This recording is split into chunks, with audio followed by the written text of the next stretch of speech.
Good morning and a very warm welcome. You're watching JanataTelevision and this is English Bulletin. With me, it's Bhadra. The top stories first. Coronavirus cases cross 50,000 mark in Nepal.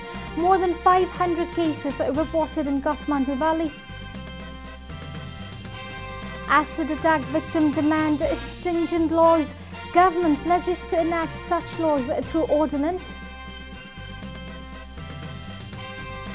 4 million jobs added to Nepal's economy in a decade. World Bank says Nepal's economy shifting from agriculture to industry. Microsoft warns involvement of Russian hackers in US election in November.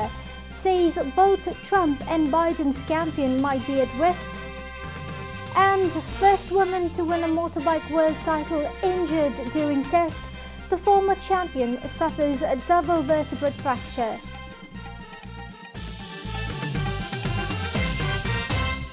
And now, the news in detail.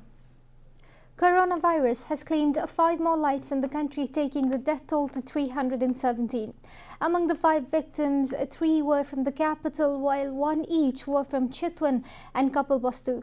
Most of the victims were elderly people.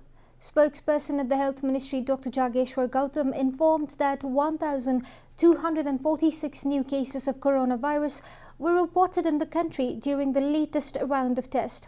Among them, Kathmandu alone reported a massive 495 cases, followed by 43 in Lalitpur and 34 in Bhaktapur. With this, the total number of COVID-19 cases in the country has climbed to 50,465.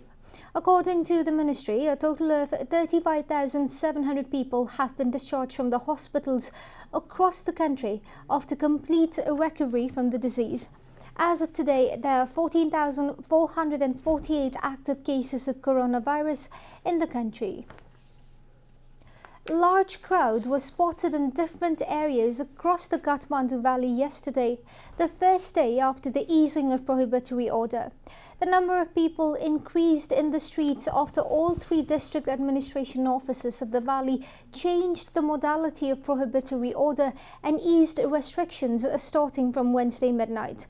Large crowd could be seen in areas such as Sahid Gate, New Road, Basantapur, Asan and Darbar Marg. Businesses have recommenced and shops have reopened in the downtown areas. Similarly, private offices have also resumed irregular services. Both public and private vehicles could be seen in the streets, causing heavy traffic across the valley. Prohibitory order were enforced in Kathmandu Valley since August 19.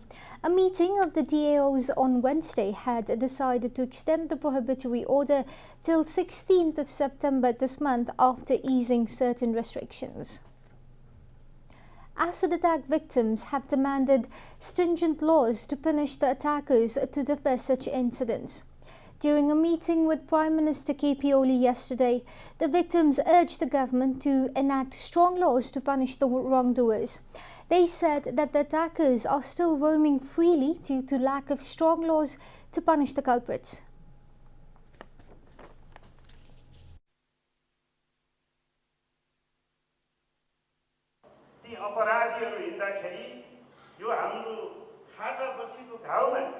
यी भिक्टिम्सहरुको खाटा बसेको घाउ फेरि चहर्याउँछ, फेरि दुख्छ। त्यसैले कडा भन्दा कडा कानुनको व्यवस्था गरौँ, कडा भन्दा कडा कानुनी व्यवस्था गरेर ती अपराधीहरूलाई कानुनी कठघरामा उभ्याउँ।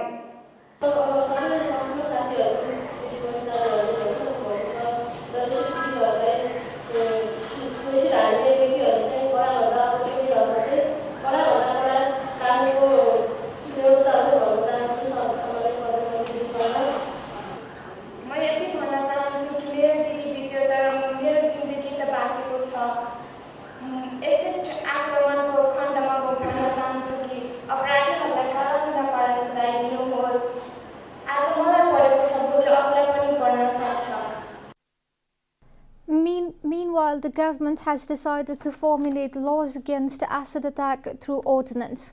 Prime Minister Oli pledged to prepare a draft of such law within 15 days. This is Janata Bulletin. We'll be right back after a short break.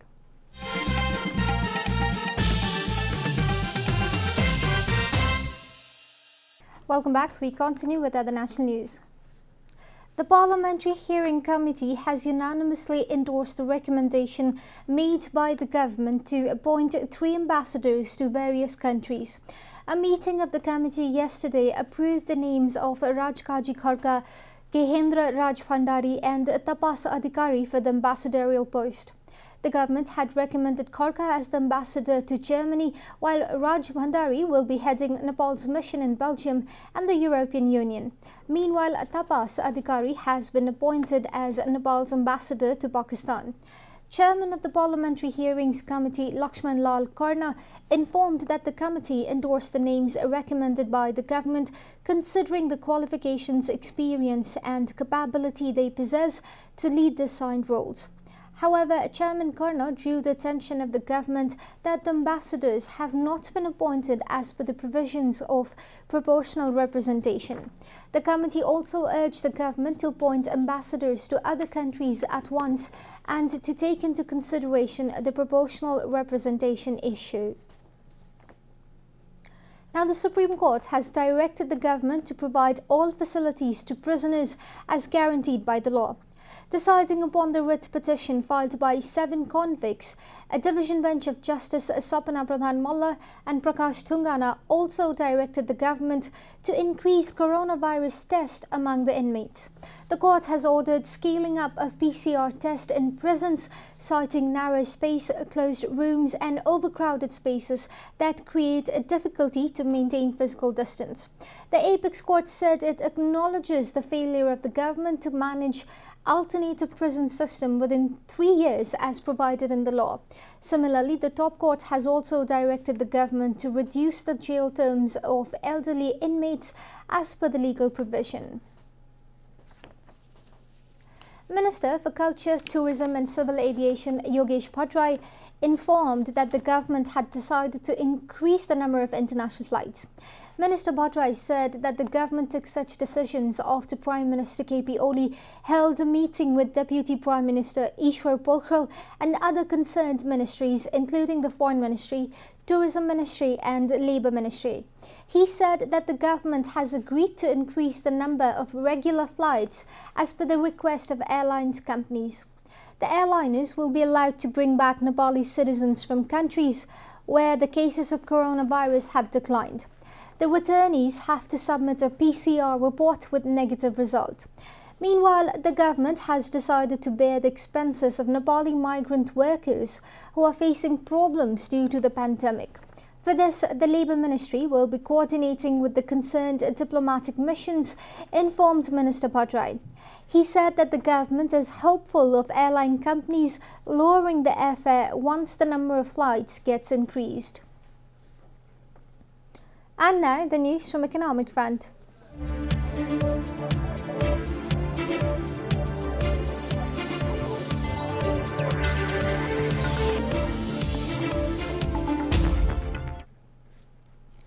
Nearly 4 million jobs were added to Nepal's economy over the past decade, according to the World Bank's latest report.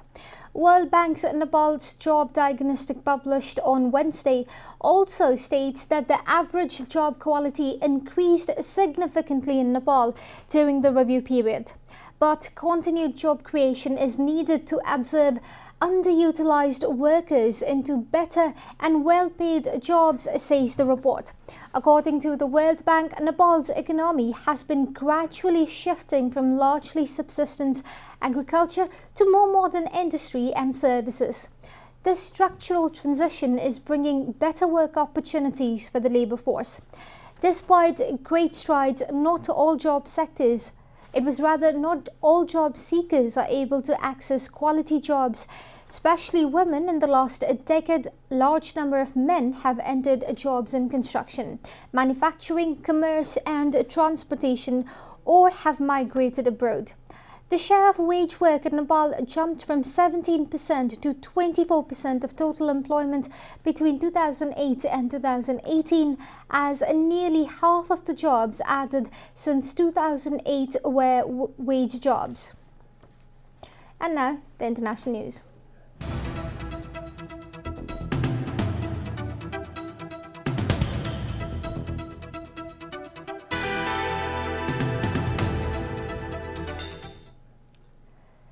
US-based technology company Microsoft has warned that hackers with ties to Russia, China and Iran have been attempting to meddle with the US presidential election in November, BBC reported. BBC has quoted the tech company that said the same Russian hackers who breached the US election in 2016 have been active again. Microsoft said involvements of foreign activity groups have stepped up their efforts targeting elections. Both President Donald Trump and his competitor Democrat Joe Biden's election campaigns are currently at CyberRadar's sites. According to BBC, the Microsoft statement released yesterday confirms that Russian hackers from the Strontium group have targeted more than 200 organizations, many of which are linked to US political parties, both Republicans and Democrats. Strontium is also known as Fancy Bear, a cyber attack unit allegedly affiliated with Russian military intelligence, the GRU. Most of the cyber attacks, however, have not been successful, Microsoft said. Further revelations will be made by journalist Bob Woodward's upcoming book regarding US President Donald Trump, Al Jazeera reported. According to latest updates, the book has disclosed how President Trump bragged he protected Saudi Crown Prince after 2018 assassination of journalist Jamal Khashoggi. Saudi Crown Prince Mohammed bin Salman has been linked with the Khashoggi's brutal murder, as the journalist was a furious critique of the Saudi royal family.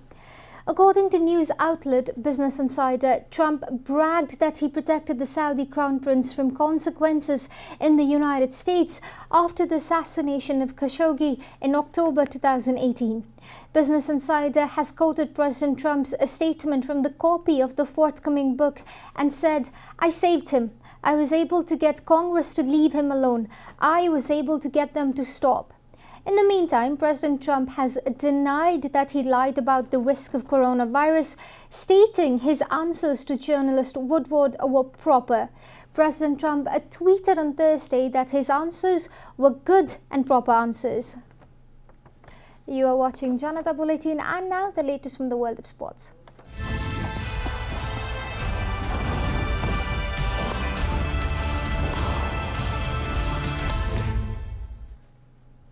Ana Carrasco, the first woman to win a motorbike world title, has suffered a double vertebrae fracture during testing at Portugal's Eastron circuit.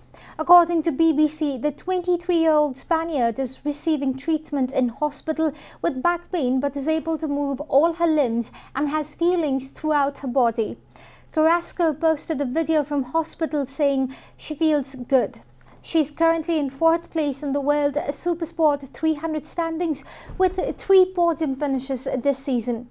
Carrasco said, "I had a fall this morning and I've hurt my back a bit.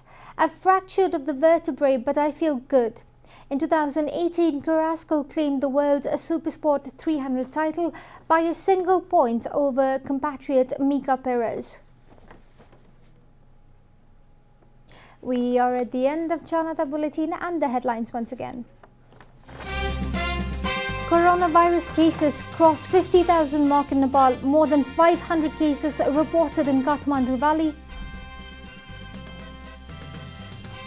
Acid attack victim demands stringent laws. Government pledges to enact such laws through ordinance. 4 million jobs added to Nepal's economy in a decade. World Bank says Nepal's economy shifting from agriculture to industry.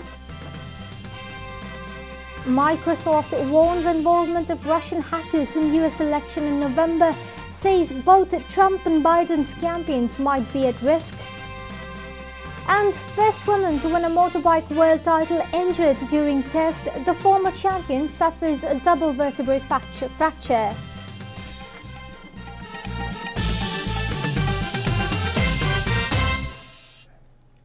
And that's all from the English News Desk for today. You can follow Janata Television and our programs on various social media platforms, including on our website janatasamachar.com. We urge all our viewers to take necessary precautions against coronavirus infections. Keep washing your hands, keep watching Janata Television. Namaste.